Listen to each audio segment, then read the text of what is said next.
Welcome to Attleboro Update. Attleboro students will have class on Good Friday. The decision to hold classes on the day came into consideration as the Attleboro School Committee searched for ways to make up for snow days. School Committee Chairman Dave Murphy spoke with us about the decision. I think it's pretty well known that we've had more cancellations this winter than is the norm, thankfully. We exhausted the days that had been built into the calendar and then some. And going into last week, the last day of school was scheduled for Monday, June 29th. The committee felt that it would be better to end school on the Friday before that last weekend. And so we waived our own policy and have scheduled school to convene on what will be the Good Friday holiday.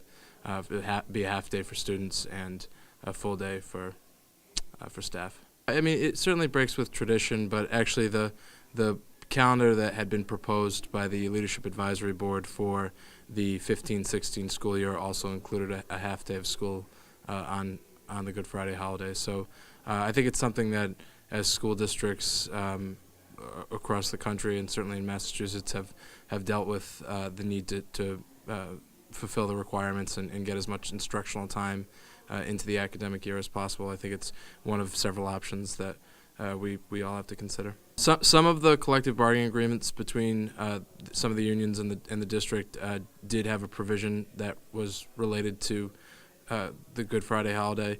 And then even where that was not the case, there was a responsibility on the part of the committee to engage in what's called impact bargaining, because obviously we have hundreds of staff members, and up until very recently, some of them had plans with family or other scheduling conflicts, and so we had a responsibility to consult with each of those bargaining units, which we did over the course of the past several weeks.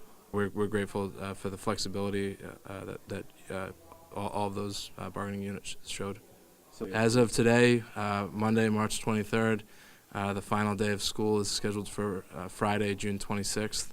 I would anticipate that will be relatively stable. The forecast looks good for the next week, and the State Department of Education has issued guidance that suggests that any cancellations after April 1st would not need to be made up at this point.